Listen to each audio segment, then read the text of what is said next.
Praise the Lord. देवाची स्तुती असो. स्पिरिच्युअल लीडरशिप, आत्मिक पुढारीपण या माध्यमातून आज आम्ही एका अभिषिक्त सेवकाच्या जीवनाबद्दल पाहणार आहोत, ज्याचं नाव आलिशा आहे. पवित्र शास्त्रामध्ये मोशे असेल, दावीद असेल, त्याचप्रकारे आम्ही पाहतो यशया असेल, यिर्मया असेल, यहेजकेल असेल, दानियल असेल, नोहा असेल, नवीन करारामध्ये प्रेषित असतील आणि असे अनेक जणांचे जीवन जर आम्ही पाहिले तर त्यातून आम्हाला महत्वाची गोष्ट दिसते. ती म्हणजे ते देवाचे निवडलेले अभिषिक्त होते आणि देवाचं अलौकिक सामर्थ्य त्यांच्या जीवनामध्ये कार्यरत होतं. म्हणून आज आम्ही आलिशाच्या जीवनाबद्दल पाहत असताना आलिशाच्या जीवनातील निष्ठा, सेवाभाव आणि दुप्पट अभिषेक, loyalty and double portion anointing अत्यंत महत्वाचा असणारा विषय आहे. आजच्या काळात पुढारी होण्याची, सेवक होण्याची, पास्टर होण्याची अनेकांना घाई असते आणि अनेक जण घाई गडबडीत हा निर्णय घेतात. परंतु अनेकांच्या जीवनामध्ये शेवटी त्यांना पस्तावल्या विना पर्याय राहत नाही. म्हणून आम्हाला आलिशाच्या जीवनातून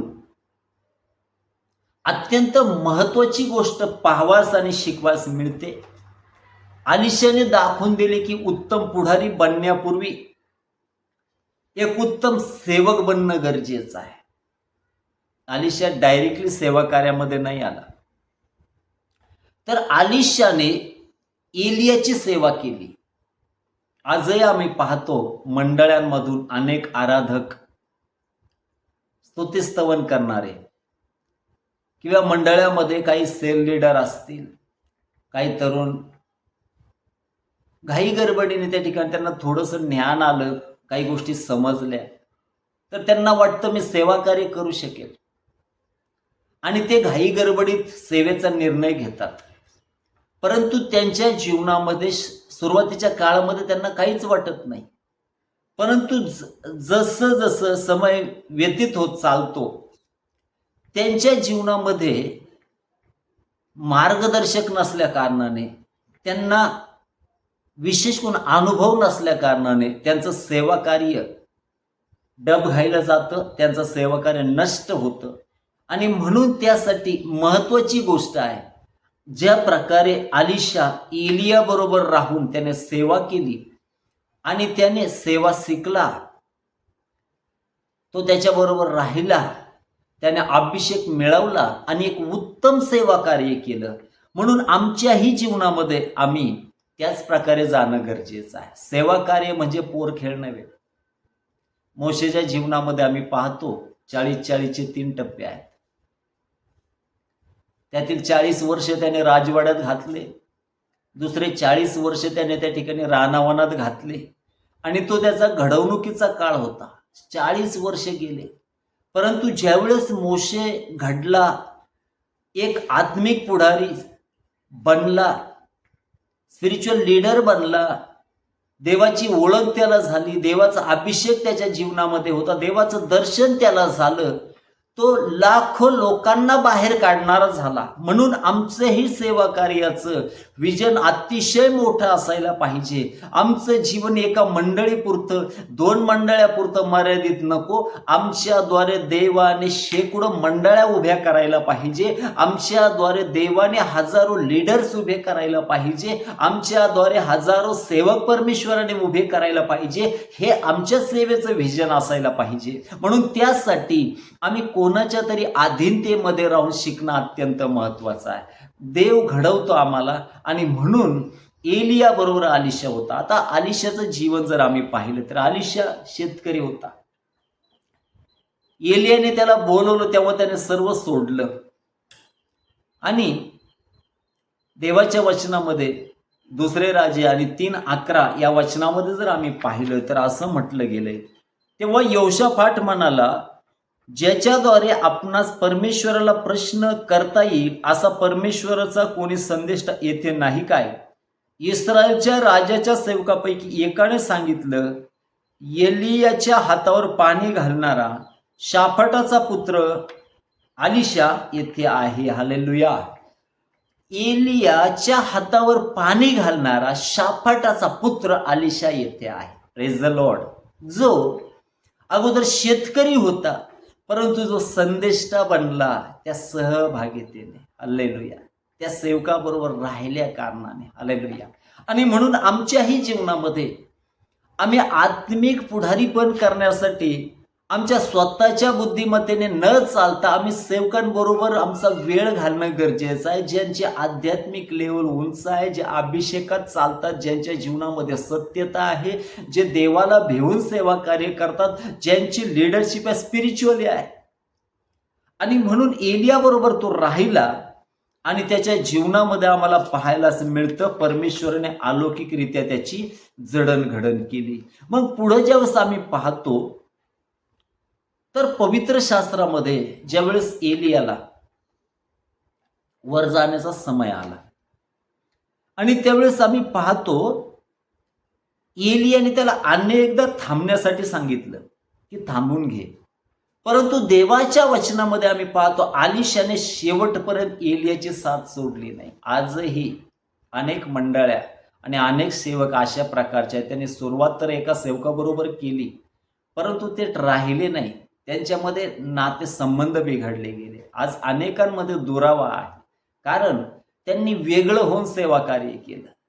परंतु इथं अलिशाकडून शिकावयास मिळतं सेवा कार्य घाई गडबडीने केलं जात नाही. आणि महत्वाचा मुद्दा हा आहे, जो एलियावर अभिषेक होता तोच अभिषेक परमेश्वराने अलिशाला पुरवला. अनेकदा ज्या सेवकाच्या बरोबर आम्ही राहतो, जर देव त्याला सामर्थ्याने चालवत आहे ना, त्याचा अभिषेक आमच्या जीवनामध्ये वाहता होतो, तो अभिषेक आमच्या जीवनामध्ये राहतो. परंतु जेव्हा आम्ही त्याला सोडून जातो तो अभिषेक आम्ही गमावून टाकतो प्रिया.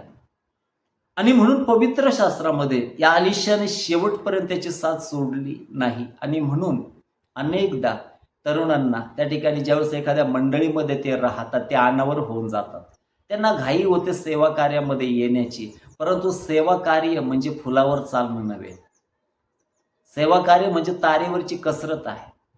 आणि जसं जैगिक जीवनासाठी कुठल्याही गोष्टीसाठी आम्हाला प्रशिक्षणाची गरज आहे, तसं आम्हाला आत्मिक युद्धामध्ये ज्या दिवशी आम्ही पाऊल ठेवतो ते म्हणजे सेवा कार्य, त्याच्यासाठी उत्तम प्रशिक्षणाची गरज आहे. आणि ज्यावेळेस आत्मिक पुढारीपणामध्ये आम्ही सेवकांबरोबर राहतो त्यावेळेस आमची जी जडणघडण होते, आम्हाला ज्या गोष्टी पाहाव्यास मिळतात, आम्हाला ज्या गोष्टी अनुभवायला मिळतात, त्या करवी आमच्या जीवनामध्ये त्या अनुभवाचा आम्हाला फायदा होतो. प्रभू येशू ख्रिस्ताने प्रेषितांना आपल्या बरोबर ठेवलं, त्यांनी चिन्ह चमत्कार केले, ते प्रेषितांनी डोळ्याने पाहिले. अनेकदा प्रभू येशूचा विरोध केलेला त्यांनी डोळ्याने पाहिले. अनेकदा आम्ही पाहतो प्रभू येशूला वेगवेगळ्या प्रकारे बोललेलं त्यांनी पाहिलं, त्यांनी क्रूसावर येशूला खेळलेलं पाहिलं, सगळ्या गोष्टी पाहिल्या. आणि ज्या 3-3.5 वर्षाच्या काळामध्ये त्यांची जडणघडण झाली, त्यानंतर ते एवढे सक्षम होते ना, प्रत्येक प्रकारची परिस्थिती फेस करण्याची क्षमता परमेश्वराने त्यांच्यामध्ये दिली होती. का? कारण ते प्रभू येशू बरोबर राहिले, त्यांनी त्या गोष्टी डोळ्याने पाहिल्या.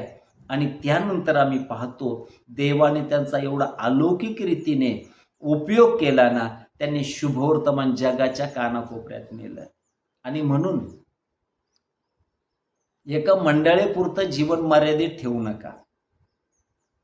जर संपूर्ण जीवनामध्ये आम्ही केवळ एकच मंडळी स्थापित केली ना, काय आमचं सेवा कार्य आहे? काही उपयोग नाही त्याचा. आम्ही अधिक धावणं गरजेचं आहे, आम्ही अधिक मंडळांसाठी आशीर्वादाचं कारण बनणं गरजेचं आहे, आम्ही सुवार्तिक या नात्याने अधिक लोकांपर्यंत जाणं गरजेचं आहे.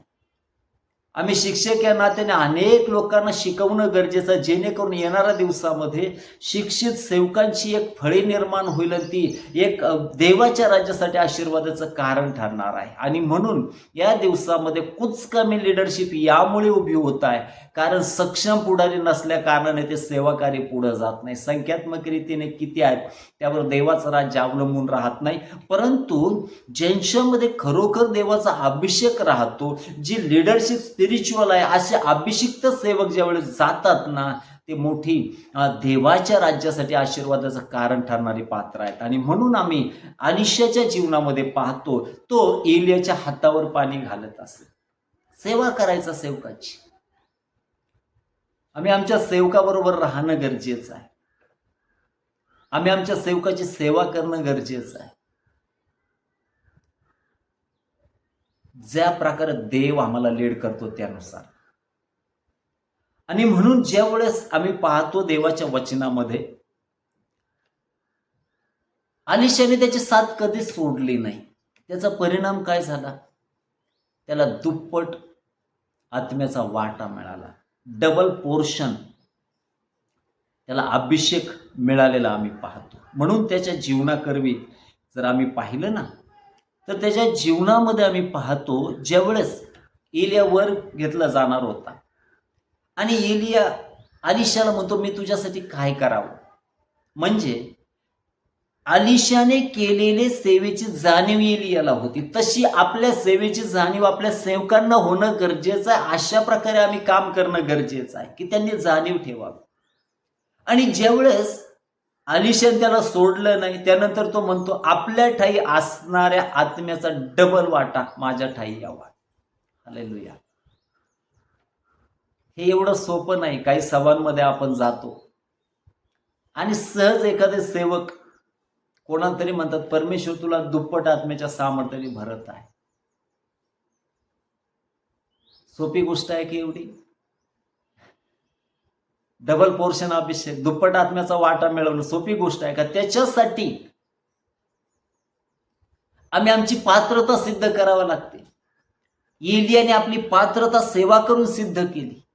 आणि एवढं असताना देखील ज्या वेळेस एलिया वर घेतला जात असताना एलिया म्हणतो, तू दुर्घट गोष्ट मागतोस, म्हणजे हे घडणं शक्य नाही. सेवक म्हणतात काही ना, तुला दुप्पट आत्म्याच्या वाट्याने परमेश्वर भरत आहे, डबल सामर्थ्याने भरत आहे.